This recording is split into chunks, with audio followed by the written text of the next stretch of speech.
Hello and welcome to a Smurd P video. And today we are looking at the last issue of year 10 of Sins of Sinister, Immoral X-Men. And in particular, I just wanted to show it all sort of connected together. The free covers that I've got the connecting covers, which is great. I was also very lucky at the weekend. I got to meet Kieran, Gillen, Al Ewan, and Sai Spurrier, I can never say his second name, or Simon, as I figured out when I was there, and it was great. So I guess my biggest disappointment. So I got the main cover signed by Kieran there, which is great. To Paul, there we go. Hopefully, if I've done my job right, some pictures have just popped up. My biggest disappointment was Immoral X-Men was released on the 22nd of February, and it didn't arrive in time for me to go there. And I was hoping when I got there that I would see this comic in particular, and I would be able to just buy it and get Kieran to sign that as well. But unfortunately, I didn't, so I was a little bit disappointed. Probably got a little bit starstruck and didn't get my interview head on. But I did ask Kieran if once this is over, is Immortal X-Men returning? Because that's what I've been reading. That's what I've been reviewing, in particular in terms of Kieran's run leading up to this. And he said, yes, going to continue at issue 11. So that is fantastic news. Obviously, we've got to get through this event, but I'm looking forward to the fact that Immortal X-Men will be coming back to us. It will just be interesting on how that turns out. So the issue begins with an operation, like any operations. Nick Fury is leading a ragtag of team, and they are going to go strike Krakoa, put a virus in. Sorry, they're going to Westchester, if I remember correctly. And yeah, the question is, are they going out the window or the door? They jump out the window. So you know what happens. Well, they're dead. They literally just fall. And it's Professor Xavier. So you got to remember, so all these characters, even though they're sinister, still have a part of themselves still in them. So Professor Xavier takes out this cell. He's sharing a tear because he's still Professor Xavier in some way, whereas Emma Frost is still herself as well. She sees things slightly different when it comes to humanity, etc.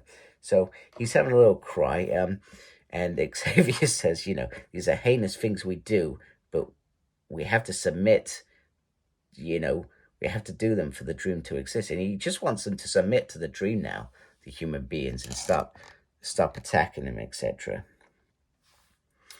So there we go. Kieran is the writer. Paco Medina is the penciler. Warden Wong and Victor Elazaba are the inkers. J. David Ramos and Chris Sotomayor are on the colors. Feces Clayton Cows on the list, and Jay Bowen is on design. No brotherhood, just evil mutants.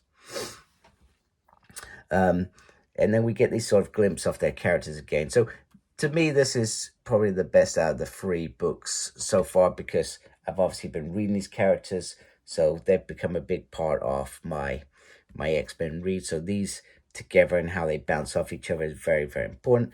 Obviously, we know Mystique and Destiny ran out on the council for the simple reason that this was about to happen. They're off in Storm's Brotherhood comic, but everybody else is here. So Xavier reflects on he would have liked Magneto to be there, because then he could realize that he was wrong. We get X's painting a thing, and then we get the Quiet Council forming, etc. Now we get little quibs of Kitty complaining about when you do the mind thing, you give us horrible, horrible chairs to sit on. Do you remember when she used to project things, and they used to be on fluffy clouds, for example? That's what that sort of reminds me of in terms of the characters, etc. And Cable now has a metal arm to be Sorry, Hope has a metal arm because she wants a metal hand because she wants to sort of be like Cable, and it's got a gun and grenade in it, just in case you wanted to know. Exodus still hangs on to the fact that Hope is still very precious and important to this universe. You know, she's still the Messiah to him, which is, yeah, interesting. So we get this little plan, this strategy of the prospects of the team, etc. So they need to go bigger. They want to go beyond the world at some point. But they're not all agreeing on it. Sinister certainly isn't agreeing on it. This page just simply sums up the fact that Americans cannot make nice British tea because Kieran is British. Not sure whether that's true or not. I've never been to America. I would love to at some point, especially to go to one of the bigger Comic Cons. I would love to do that. But yeah, so I just thought I'd throw that in there. So hope nobody's offended by that. So he goes back to his lab, and it's sort of a little bit mad. He talks about crazy things like you can't talk unless you got a duck in your hair, but duck aren't trustworthy, etc. But the output is this world is wrong. He has no control over it. The idea of him doing this was that he was going to be the leader of this world, and it was going to be his Sinisters running it. However, there is a council running it. So he's sort of misstepped, etc. He does consider perhaps going down an obedient route with the clones, etc., or those that he spliced with his DNA, but I'm not sure it is that simple, etc. But the biggest thing is his secret lab. Getting his secret lab back because then he's got access to Moira's, and then he can make the changes as he sees fits and mess with the timeline, etc. So that is very important. So he goes to work to take out the other council members. That's what he sees as his goal. However, Emma Frost is not in human form. She has Mastermind in the closet. You know, you can imagine the things that Mastermind's witnessed. But she stays in diamond form at all times. So, Sinister goes for a run.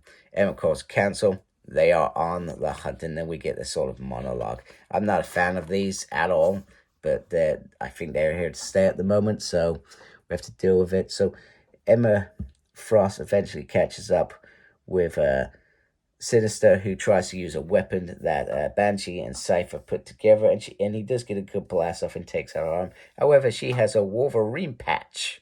That's new. Wolverine patch in 10 years' time are in. You lose a limb, shove that on, it will repair you.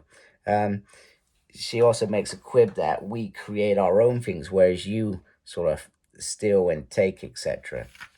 So, which is cool. Then he releases the Nazi Boys. That's a very nice reference there. However, they're all Cyclopses, and there's no Cyclops that the White Queen cannot manipulate to do whatever she wants. And queens they go to power, you know, they create their own destiny, etc. is what she's saying. They're not appointed. I wasn't appointed a queen. And so we get then Sinister in chains, etc. However, she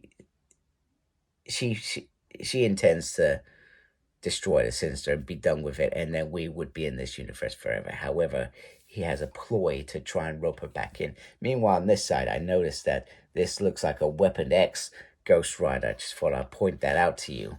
So I'm not sure what that's about. I may have to read it on Marvel Unlimited when it comes out. So he talks about how he can, using this technology, all these plans, add in 5 different powers. And the point is that he's planning to, perhaps nervous about, if you're going out into the universe, you're facing the Kree, the Shi'ar. I'm trying to think, are Skrulls still around? I'm not entirely sure. Oh, Skrull Empire, it says it there. You need me to create this. Only I have this power. Nobody else has this power. It sounds like Palpatine. Unlimited power. Anyway, she speaks to the Krakoan about this. But firstly, she wants him to beg. And Well, he begs quite quickly. So he's like a little pet dog now in his little chains, etc. So they all agree. So Nathaniel is welcome back into the council. Know your place. You're one of us more than ever, and we're one of you. Krakoa needs you. Long may that state continue. And then he says, for my sake. And then she says, you should show some class. I told you already. Don't say the quiet part out loud. So what? I guess the way that I interpret that is, don't always say what's on your mind. Sometimes it's not about you. Sometimes it's about the bigger picture. We know that Sinister's bigger picture is he doesn't agree with this world that he's created. It's gone slightly wonky donkey because he isn't getting the, what's the word I'm looking for?